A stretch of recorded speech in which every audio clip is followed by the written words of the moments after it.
Hi, it's Edward, back with another video. Please take a moment to click the thumbs up button below and consider subscribing to the channel. Please also share this video with your friends. Thank you for your support.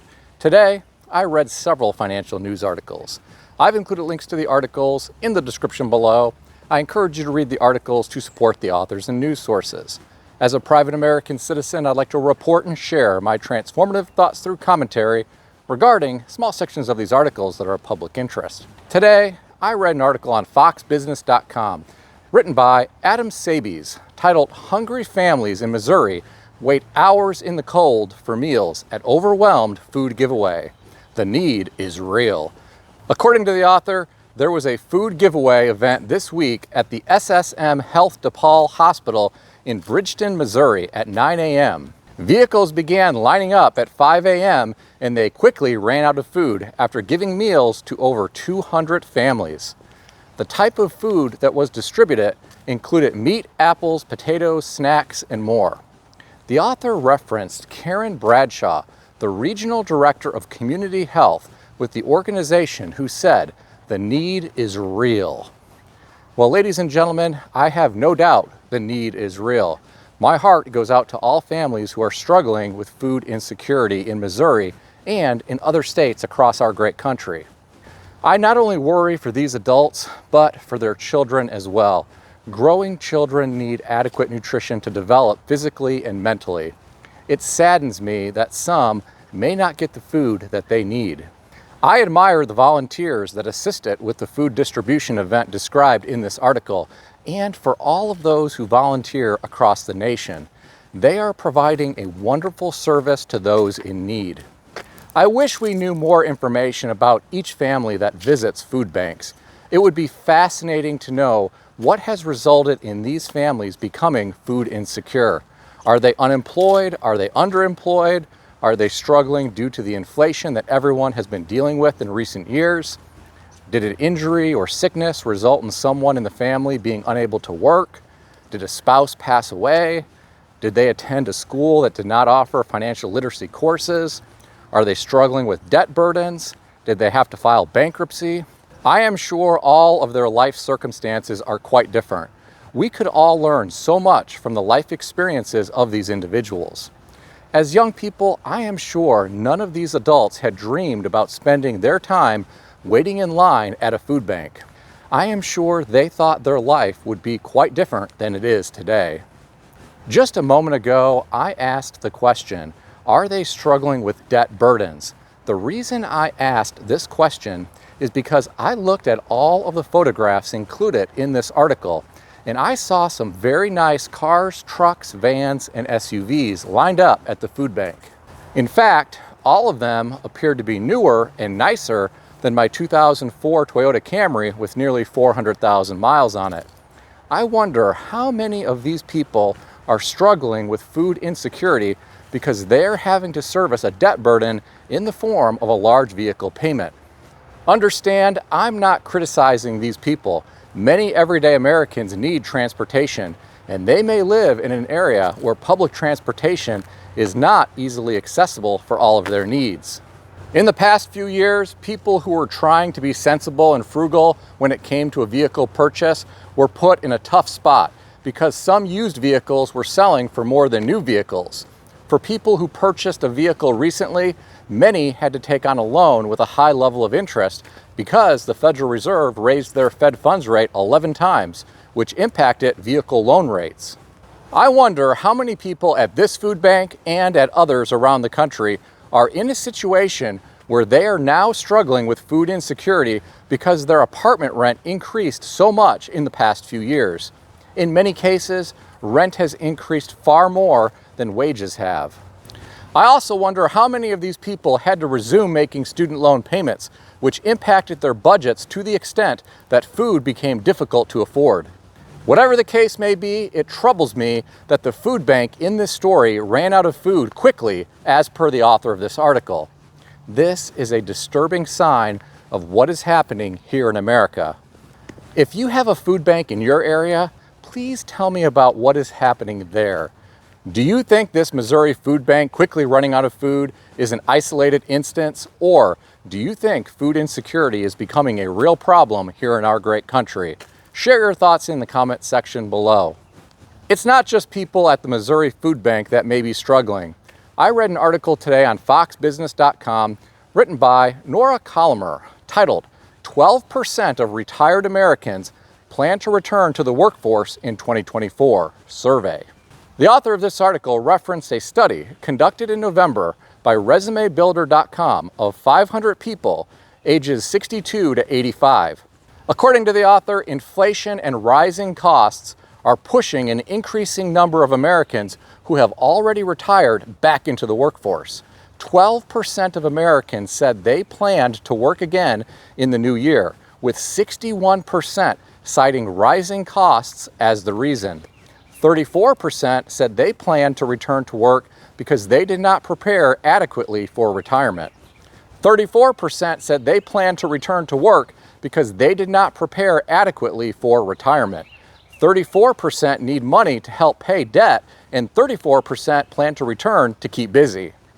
Ladies and gentlemen, please keep in mind that the sample size of this study was very small, but the results are interesting nonetheless. We simply don't know if these results are truly representative of what is going on across our country. With regard to the study's findings, I admire those who are returning to work because they want to keep busy. Keeping your body and mind active are important, in my opinion. I worry about those who did not prepare adequately for retirement and for those who are struggling with rising costs due to inflation and those who need money to pay debts. Life is getting incredibly expensive, and I understand why retired people on a fixed income may be put in a situation where going back to work is the only option. While Social Security provides cost of living adjustments, that may not be enough for some American people. In some cases around the country, the Social Security cost of living adjustments may not have been large enough to offset the increases in rent.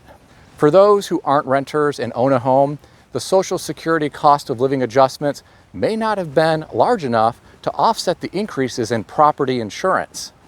For those who live in high-risk areas like Florida or California, homeowners insurance increases have been staggering. The author of this article went on to reference another study conducted by the Senior Citizens League, which found that older Americans who retired before 2000 would have to earn an extra $516.70 more per month, or $6,200 more this year than what they are currently getting to maintain the same level of buying power as in 2000. In my opinion, $516.70 is nothing to sneeze at. That could really impact someone's monthly budget. I have no doubt that people who retired before the year 2000 would have never thought they would be experiencing the type of inflation that we have seen in recent years. My heart goes out to these retired people who are struggling. Imagine retiring at, let's say, age 67 back in the year 2000. In the year 2023, you would be 90 years old. Now imagine being 90 years old and being in a situation where your fixed income is not enough to cover your bills anymore. I know ageism is illegal in our country, but it does still happen sometimes. Unfortunately, it could be difficult for a 90-year-old to go back to work. It is a sad thought to ponder. I worry about older Americans who are in a situation like this. I have no doubt that some don't know what to do. Many may be left with few options. There is some good news. According to the author, more than 71 million Americans will receive a Social Security increase of 3.2% in 2024. The author references Kilolo Kijakazi, the acting commissioner of the Social Security Administration, as saying the 2024 benefits increase will help millions of people keep up with expenses. Here are my thoughts. A 3.2% increase is nice, but I question if it is really going to have a significant impact on helping millions of people keep up with their expenses. Let me explain further. The average Social Security check as of August 2023 was $1,705.79. This means someone receiving the average check amount of $1,705.79 who is going to receive a 3.2% raise in 2024 will only be getting $54.58 more per month. From my perspective, I don't see how $54.58 more per month is going to help someone keep up with expenses in 2024. Maybe I'm missing something here. Do you think $54.58 is going to help someone keep up with expenses in 2024? Share your thoughts in the comments section below. If we do see 12% of retired Americans returning to the workforce in 2024, this may not go over well with some people who are part of the millennial generation or Generation Z. Some are already not happy with the jobs climate here in America. I read an article today on foxbusiness.com written by Kristen Altus titled "Millennials Gen Z Go on Tirades Over Jobs Climate, a Bone to Pick with America." The author of this article referenced TikTokers who have a bone to pick with America over their employment status. The author quoted one TikToker named Allison Johnson as saying, "I'm headed to my serving job. I effing hate it. I make more money serving. I have my literal business marketing degree that put me in a cute $80,000 in debt." Another TikToker named Natasha was quoted as saying, "I have been unemployed since November of 2022. And we are now in August of 2023. I've been working in human resources for 5 years, and I have applied to literally 1 million jobs." Ladies and gentlemen, here are my thoughts. I have no doubt that some TikTokers, not necessarily these two, may be posting videos about their situation because they are crying out for help and using modern technology to do so. I am very sorry to hear about these individuals who are struggling.